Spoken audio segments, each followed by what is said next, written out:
Vēstniecība ir ļoti ieinteresēta jūs atbalstīt, ar jums sadarboties. 11. ikgadējā diasporas organizāciju un skolu apvienotajā Karalistē pārstāvju sanāksmē, kas nu pat kā norisinājās Londonā Latvijas vēstniecībā, tika prezentēta jauna latviešu organizācija Latviešu pārstāvniecība apvienotajā Karalistē, saīsinājumā LPAK, kas vēlas turpināt trimdas latviešu 1950.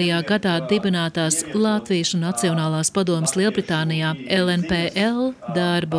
Strādāt ar mūsu trimdas latviešiem, kā mēs viņus saucam šeit, ir diezgan, tas ir savādāks stils, viņiem ir savādāks prasības, viņiem ir savādāks skatījums. Un es redzēju, ko viņi dara, un tā milzīgā cieņa pret viņu darbu man vienmēr ir turējis blakus viņiem, jo man ir tāda personīga atbildība, ka es nevaru viņus tā vienkārši atstāt ar to visu, jo tas mērķis jau bija kolosāls, vienot tos latviešus un visu tas, ko viņi ir darījuši.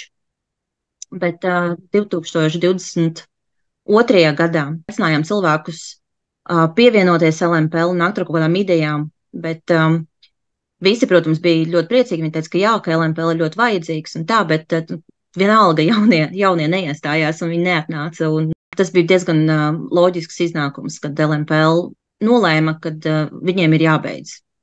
Viņi vairs nevar turpināt tā, kā tas turpinājās pēdējos 5 gadus, intensīvi meklējot to mērķi, domāt, kā uzrunāt tautiešus.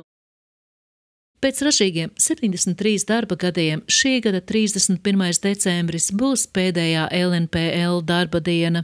LNPL ir augstākā Lielbritānijā dzīvojošo latviešu vēlēta pārstāvniecība, kur gluži kā Saeimā pilnvaru laiks ir 4 gadi. Es izdzirdēju to vārdu likvidācija, un es skatos, ka tiem cilvēkiem, kas tur ir tik ilgi darbojušies, viņiem patiesībā tas tik daudz ko nozīmē. Es nolēmu pamēģināt. Es viņiem prezentēju ideju, kā tas varētu strādāt mūsdienās, tomēr pielāgojot diasporas vajadzībām. Es tomēr vairāk kā 10 gadus esmu darbojusies ar latviešiem šajā sabiedrībā, un es redzu tās vietas, kas, manuprāt, ir ārkārtīgi vajadzīgas, bet nav to, kas to visu aizpilda. Es viņiem noprezentēju, viņiem patika, un viņi teica, nu labi, mēģini. Kāpēc būtu jākļūst par biedriem? Ko tad mēs? Šobrīd jau savākta komanda no cilvēkiem, kuri aktīvi darbojas diasporas labā, ir izveidota mājaslapa.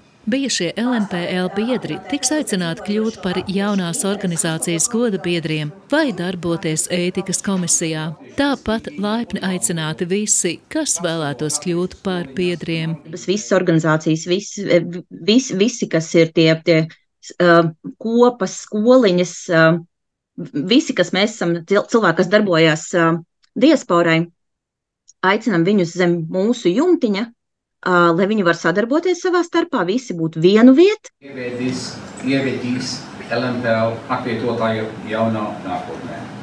Tāpat kā savulaik LNPL, arī LPAK mērķis ir pārstāvēt Lielbritānijā dzīvojošo latviešu intereses, taču cīnīties par Latvijas neatkarību vairs nav nepieciešams. Tādēļ LPAK centīsies izveidot draudzīgu vidi, kur latviešiem sanāk kopā, piedalīties kultūras un sabiedriskajās aktivitātēs, mācīties un saņemt aktuālo informāciju.